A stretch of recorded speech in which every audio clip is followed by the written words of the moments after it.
WNEM TV5 News starts right now with a breaking news alert. And that breaking news out of Genesee County, where snow is causing several crashes along I-69, I-75, and I-475. In just the past hour alone, Genesee County Central Dispatch reported more than 24 accidents. And we just received a report that westbound I-69 is closed at Dort Highway. That's due to a crash. The snow that came through and caused those crashes is going to stick around for a little bit. So Chief Meteorologist Brian Bachman will time it all out for you. He joins us live now from Flint. Brian. Yeah, hi there, David and Colette. To your point, you've heard David and Colette report on all the accidents and everything. We actually just saw in the last minute or two, right out in front of City Hall, someone didn't seem like they were going at too high of a rate of speed, but he did a complete spin out. Fortunately, did not crash into anything and was able to continue on his way. But please, I can tell you, just by looking at the streets here in front of me, specifically on 5th Street and Saginaw here in Flint, if not icy, it looks very, very slick, and it can certainly be very deceptive. Lots of patches of black ice likely with the snow band that did come through. And for some of us, as we'll pull up the First Warn 5 pinpoint Doppler radar here for you, still dealing with that same snow burst that led to these conditions. It's now moving into eastern portions of Lapeer County, extending right from around Brown City to Kings Mill and Lum right now, continuing to move east. So if you're driving in that area or really just anywhere that has already seen some snow, please, can't stress it enough, use that extra measure of caution. With the litany of accidents we've certainly had reported, the now closure of I-69, and like I said, just the peel outs and spin out that we just saw here in the city of Flint. Let's take a wider view here to show you that it's not just that one snow squall. Plenty of snow showers and other, moderately heavy snow bursts around the region. So even if it hasn't quite snowed in your area just yet, don't let your guard down for at least the next couple of hours. You can see it here on the First Warn 5 Sky Tracker. The lake effect pattern still very much in play, and it's not out of the question for another squall or two to break off from time to time. As you know, this is an entirely wind-driven event, so as soon as you get that little burst of wind, that's really all it's going to take. So we'll wrap it up from here in Flint for now, but again, don't want to say it enough. Just make sure you use that caution. We'll have more coming up in your full forecast live from here in downtown Flint. Chief Meteorologist Brian Bachman, WNEM TV5. They're bringing drugs. They're bringing crime. They're rapists. Well, that was one of the biggest shots across the bow in the presidential campaign this year. Donald Trump's comments on immigrants from Mexico lit a fire under an already controversial issue. And the recent attacks by radical Muslims in Paris and San Bernardino further inflamed the debate. So I'm not going to let Syrian refugees, any Syrian refugees in this country. If Obama has brought some to this country, they are leaving. They're going. And that would even apply to this man, a refugee known as the Scientist, who arrived with his family today in Michigan. Dr. Rafaihi Hamo lost his wife and daughter to a bomb in the Syrian civil war. But he doesn't want to focus on his tragedy. He wants to contribute. But certainly accepting refugees from Syria has its share of critics. James Felton has more. Syrian refugee Rafaihi Hamo greeted by a warm round of applause. Hamo is a scientist who lost 2 family members, his wife and daughter, during a bombing in the Syrian civil war. He was featured on the Facebook page Humans of New York. His tragic story of loss touched millions of people like President Obama. In all, thousands of dollars were raised to bring Hamo and his 4 kids here. He suffers from stomach cancer and couldn't get treatment as a refugee in Turkey. Those who are against refugee coming to the United States, that's their own business. Maybe they don't understand what refugees are. Meanwhile, United States Senator Gary Peters is welcoming Hamo's family with open arms. In a statement, he says, "The United States has always served as a beacon of hope for persecuted peoples around the world. In times of difficulty and adversity, we cannot turn away from our shared values of freedom, opportunity, and hope. They are the light that guides our path forward. Nothing gives me more pride than welcoming a new American to our shores and a new resident to our state." As for Hamo, he says he wants to live the rest of his life as a proud U.S. citizen. They will only call me a refugee and they will treat me as only a refugee. I don't want to be here. I would rather go back than call only the refugee. I want to be a good citizen here. James Felton, WNEM TV5. Now, once again, we know not everyone is on board with accepting people from Syria. So we asked on Facebook what you'd do about immigration if you were president. Brenda would kick them all out, she says, ASAP. Armando would make them U.S. citizens and tax them, that is, like U.S. citizens. And Andrews, well, he wonders why it is so hard to apply the laws already on the books. So let us know what you think. Post your comments to our Facebook page. We soon expect to learn more about a plot to shoot up some local schools. As we first reported last month, an 18-year-old man and two 15-year-olds were accused of planning to attack Linden Middle School and Linden High School. The Genesee County prosecutor and the Argentine Township Police Chief will hold a news conference Monday. They'll update us on additional charges against one of the defendants.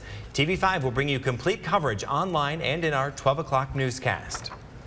A man faces charges in a home invasion in which the victims were pepper sprayed. Deputies say 27-year-old Donald Smith broke into the Imlay City home where a man and woman were sleeping. Now, after they were sprayed, there was a fight between the men and Smith took off. He was arrested at his Imlay City home. He's out on $10,000 bail.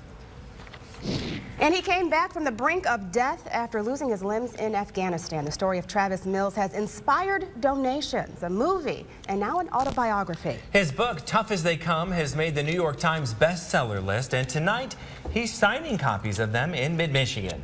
Andrew Keller joins us in Saginaw Township with the local hero himself. Hi, Drew. And I tell you what, there are a lot of people out here right now. Matter of fact, I have somebody in the background telling me not to mess up. We'll get to him first. But we have everyone over here waiting in line with Travis Mills, Staff Sergeant Travis Mills' new book. And this is the man of the hour, Travis Mills, back from Maine, back to the homeland. Back to the homeland from Maine. I'm excited. Barnes & Noble's hosting me for this book fair. And it's it's an event for Vassar schools to raise money for the elementary library. And it's partnered with selling my book that just came out, Tough as They Come. I hope everybody comes out. Barnes & Noble told me there's no way we're going to sell it tonight. I want to prove them wrong. They have over 800 books, so it'd be great if you could help me. But other than that, thanks for all the support and the community all surrounded, or coming up together and surrounding me with well wishes. And this is what the outcome of it. So I'm thankful for where I'm at, and you guys are awesome. I read the author's note. You said every soldier that serves is in the same situation you are. Everyone has challenges. Everyone has, everyone has those things in life that they have to overcome. Is that one of the things that you try to tell in your book? Well, I try to tell people, like, if they serve, people will walk up and say they didn't serve as much as I did or didn't do as what I did. And I like to tell them, no, you did. Thanks for your service. I just had a rough day at work, case of the old Mondays. And then the other part was that, no matter how I look in public and, visually I look different, I don't think my problems are no more than anybody else's. I still walk, talk, drive, eat too much cheesecake as it is. And I have pretty cool tricks now. Are you guys getting that? Oh my goodness. Are you kidding me right meow? I mean, just nailing it. But I'm definitely thankful for the opportunity to have this, and we're a New York Times best-selling author with this book, and my teachers don't even believe it, so just excited to be here. That's something we need to tell people at home. He is on the New York Times bestsellers right now. What number are you? I'm number 6, and I want to be Khloe Kardashian pretty bad. She's like number 1 somehow. So help me out. Come out to Barnes & Noble, help Vassar Elementary Library, and come say hi and hang out with me, because it's a pretty fun time. And I'm singing as well, like, Mary had a little lamb, little lamb, little lamb. And you're also telling people right before their live shot to not mess up on live TV, because thousands of people are counting on you, right? Well, no pressure, but yes, and you're nailing it. All right, there you go. This is his book right here. It's Tough as They Come. He's going to be out here. It was supposed to start at 6:30, but there was too big of a line, so yeah, just to get things started earlier. But this is it, Tough as They Come. Travis Mills, Staff Sergeant Travis Mills, retired U.S. Army. Thank you very much for joining us, sir. Thank you so much. Everybody have a great holiday. All right, we'll send it back to you. All right, Drew. He has a great sense of humor. Thank you for that. For more stories about Travis Mills and to find out where you can get his book, just go to the TV5 homepage. Adele fans across the country are furious after her entire tour sold out in an hour. But with so many fans feeling on the other side, it begs the question, who was able to actually snag a ticket and how did they do it? As Gino Vici explains, despite waiting on their computers, Adele fans face some unfair competition. It's hard to admit that. For Adele fans, it turns out it was impossible to win tickets to the megastar's upcoming tour. Jeff Hornung, a Bay City resident, says he's been waiting 4 years to see Adele in concert at the Palace of Auburn Hills in Metro Detroit. Hornung says he waited patiently for the moment ticket prices went on sale, but the moment that happened, he says he was instantly blocked out of Ticketmaster's site. Yeah, it's depressing. Hello from the other side. So what happened? Who bought all the tickets so quickly? Not who, but what. Turns out automated computer programs known as bots bought up many of those tickets. Bots use computer codes to cut in front of the virtual line. In fact, next time you can buy your own computer bot for about $1,000. I definitely understand people's enrage.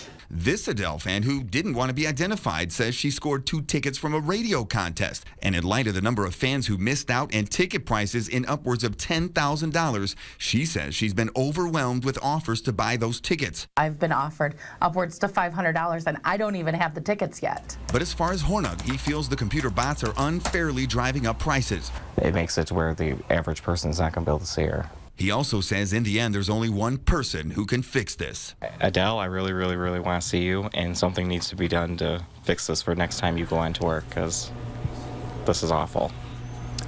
And it's pretty absurd to think you need to be a computer programmer to buy tickets to your favorite event. Meanwhile, Ticketmaster has acknowledged it blocked about 500,000 sales to bots, but that offers little comfort to the tens of thousands of fans who missed out. Live in the newsroom, Gino Vici, WNEM TV5. Gino, thank you. Let's hope Adele watches TV5 News at 6 so she can help Jeff out there. That's right, and maybe another concert in the area. Yeah, no kidding.